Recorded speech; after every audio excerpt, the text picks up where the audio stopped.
اگر ہم آج کل دیکھیں تو اکثر کچھ نوجوان جنہوں نے کچھ پڑھنا شروع کیا ہے تو وہ اپنے اندازے سے چیزیں شروع کر دی اور علماء کو انہوں نے رد کر دیا ہے. تو اس کے اوپر آپ کیا کہیں گے کہ کتنا کتنا ضروری ہے ہمیں جو ہے آج بھی علماء کی قدر کرنا، ان کی جو فتواز ہیں ان کے اوپر چلنا؟ میں نے جیسا کہ عرض کیا کہ علم تعلم سے ہوتا ہے، اور علم علماء سے حاصل کرنا جو ہے اسی میں انسان کی شخصیت بنتی ہے، اسی میں علم میں برکت ہوتی ہے، اسی میں علم میں اضافہ ہوتا ہے.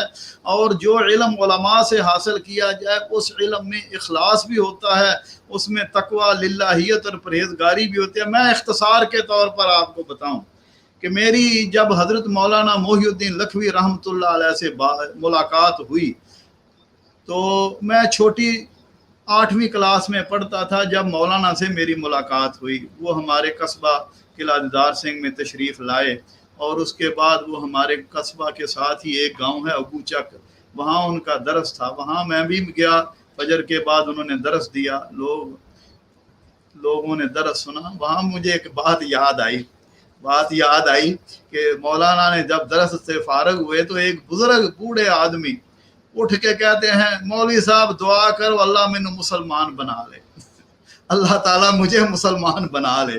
تو ہم بچے تھے، ہمیں اس بات پہ ہنسی آئی کہ یہ بابا جی جو ہیں یہ ابھی تک مسلمان نہیں ہوئے.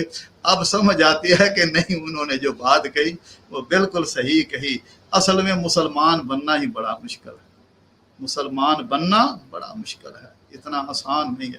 بہرحال مولانا سے ہم بھی ان سے تعلق قائم کیا. تو میں علماء کی بات کر رہا ہوں کہ علماء سے تعلق قائم کرنے سے انسان پر کیا اثرات مرتب ہوتے ہیں. تو مولانا نے مجھے پوچھا کہ بیٹا آپ کو نماز کا ترجمہ آتا ہے؟ میں نے کہا جی بالکل آتا ہے.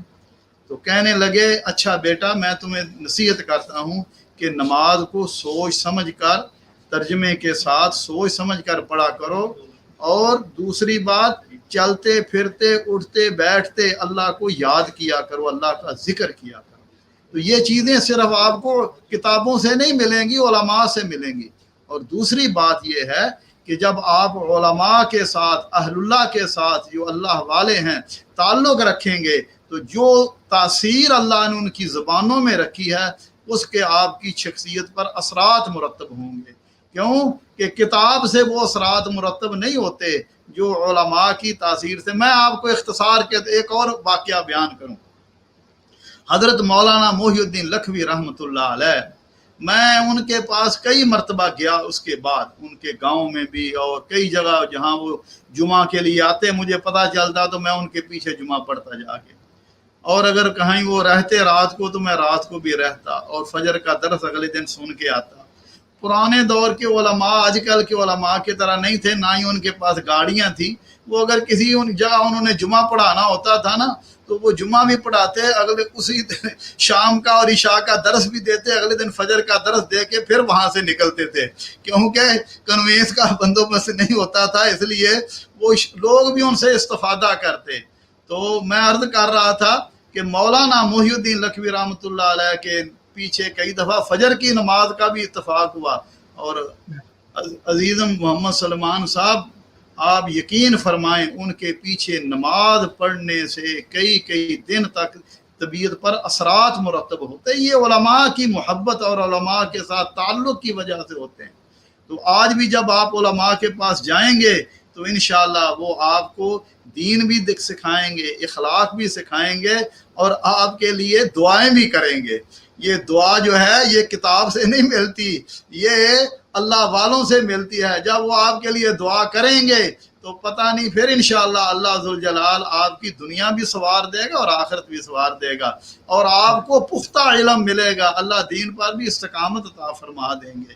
تو اس لیے علم تعلم سے اور علماء سے حاصل کرنا چاہیے. آج جو ملک میں اور دنیا میں فتنے آپ کو نظر آ رہے ہیں، ہر بندہ جو ہے یہ فیس بک پہ مفتی بنا بیٹھا ہے، اور ہر بندہ فیس بک پہ جو بھی ضعیف اور موضوع روایت آتی ہے اور اس کی تحقیق ان کے پاس چونکہ ہوتی نہیں، سنا ہے جی یہ حدیث ہے، اب یہ حدیث کی حیثیت کیا ہے کچھ بھی پتہ نہیں ہے، اور اسی کو آگے شیئر کر دیتے ہیں اور اس سے بھی لوگوں میں گمراہی پھیلتی ہے.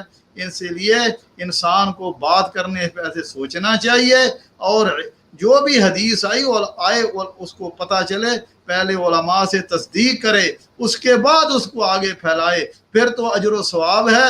لیکن اگر وہ حدیث ضعیف ہے یا موضوع ہے یا وہ سرے سے ہے ہی کچھ بھی نہیں، تو پھر اس کا گناہ بھی اس بندے کے سر پر آئے گا. اللہ ہمیں ایسی چیزوں سے بچائے.